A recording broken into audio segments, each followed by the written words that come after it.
नमस्कार प्यारे बच्चों, बहुत बहुत स्वागत है आप लोगों का सिंपल एजुकेशन में।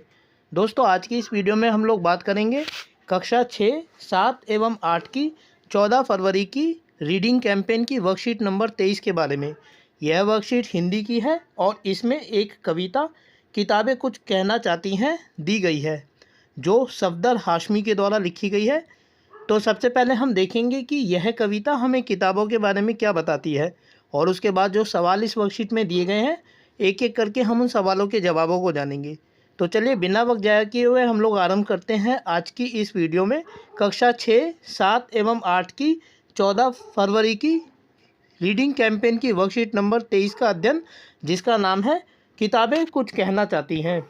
किताबें करती हैं बातें बीते ज़मानों की, दुनिया की, इंसानों की, आज की, कल की, एक एक पल की, खुशियों की, गमों की, जीत की, हार की, प्यार की, मार की। क्या तुम नहीं सुनोगे इन किताबों की बातें? किताबें कुछ कहना चाहती हैं, तुम्हारे पास रहना चाहती हैं। किताबों में चिड़िया चहचहाती हैं, किताबों में खेतियाँ लहलाती हैं, किताबों में झरने गुनगुनाते हैं, परियों के किस्से सुनाते हैं। किताबों में रॉकेट की राज है, किताबों में साइंस की आवाज़ है, किताबों का कितना बड़ा संसार है, किताबों में ज्ञान की भरमार है। क्या तुम इस संसार में नहीं जाना चाहोगे?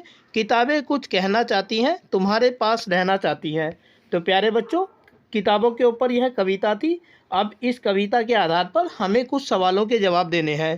तो यहाँ क्योंकि स्थान की कमी है, इसलिए अन्यत्र हम जानेंगे कि इन सवालों के जवाबों को हम कैसे लिख सकते हैं। प्यारे बच्चों, पहला सवाल है कि दी गई कविता में जिन शब्दों को पढ़ने और अर्थ समझने में कठिनाई हुई उनकी सूची बनाइए और अपने घर के सदस्यों या अपने शिक्षक या शिक्षिका से उनके अर्थ और उच्चारण सीखिए तथा अभ्यास कीजिए। तो प्यारे बच्चों, वैसे तो इस कविता में बहुत सारे शब्दों को आप ऐसा देख सकते हैं जो आप पहली बार देख रहे होंगे, लेकिन मुझे लगता है कि जो महत्वपूर्ण शब्द हैं जिनको पढ़ने में और उनका अर्थ ग्रहण करने में हमें मुश्किल का सामना करना पड़ सकता है, वो निम्नलिखित है। तो एक तरफ शब्द लिखे हैं और दूसरी तरफ उनका अर्थ है।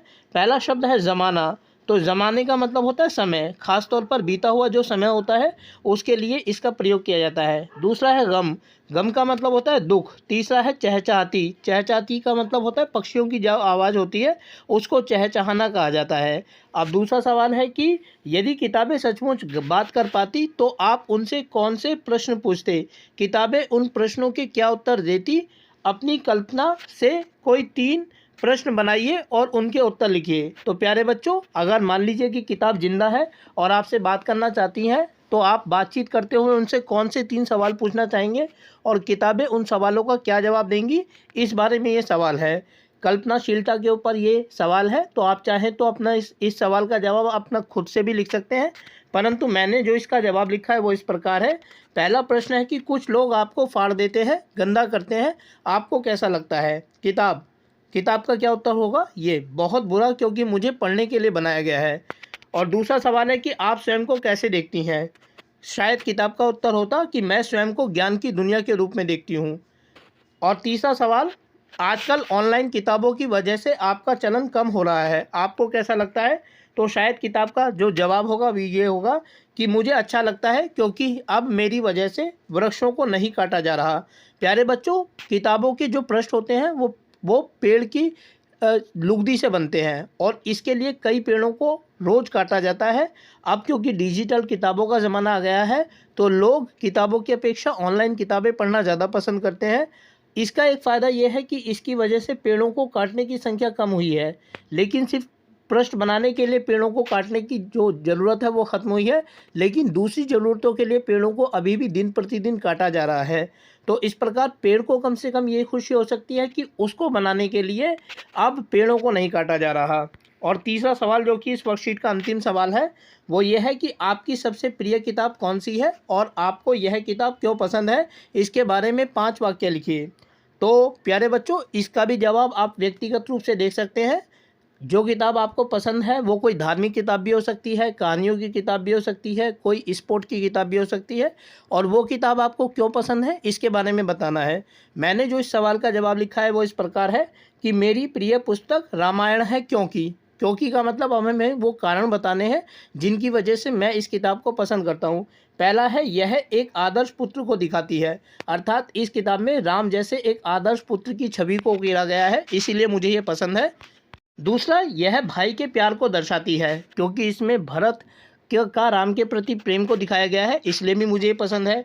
तीसरा, यह बुराई पर अच्छाई को दिखाती है, अच्छाई की जीत को दिखाती है। हम जानते हैं कि राम और रावण के बीच जो युद्ध हुआ था उसमें रावण की पराजय हुई थी, क्योंकि रावण बुराई का नेतृत्व कर रहा था और राम अच्छाई का नेतृत्व कर रहे थे। तो इस प्रकार यह किताब अच्छाई की बुराई पर जीत को भी दिखाती है। चौथा है, यह इंसान तथा जानवरों के संबंध को दिखाती है। हम जानते हैं कि राम जी ने अपने वनवास के दौरान अनेक पशुओं से दोस्ती की थी, खासतौर से वानरों से और रीछों से। तो इंसान और जानवरों के बीच संबंधों को भी यह किताब दिखाती है। और पांचवा है, यह त्याग को दर्शाती है। इस किताब में हम अनेक उदाहरण त्याग से भी संबंधित दे सकते हैं, जिसकी वजह से मुझे ये पुस्तक पसंद है। तो प्यारे बच्चों, आज की इस वीडियो में हम लोगों ने बात की कक्षा 6, 7 एवं 8 की रीडिंग कैंपेन की 14 फरवरी की वर्कशीट नंबर 23 के बारे में। किताबें कुछ कहना चाहती हैं। उम्मीद करता हूं कि आप लोगों को वीडियो अच्छी लगी होगी, और साथ ही आप लोगों से अनुरोध करता हूं कि यदि वीडियो अच्छी लगी तो वीडियो को लाइक और चैनल को सब्सक्राइब जरूर करें। इसके अलावा आगे आने वाले अन्य दिनों में अन्य वीडियोज़ को देखने के लिए जुड़े रहें मेरे साथ मेरे इस YouTube चैनल पर, जिसका नाम है सिंपल एजुकेशन। फिलहाल आप लोगों से विदा लेना चाहूँगा। वीडियो को देखने के लिए आपका बहुत बहुत धन्यवाद।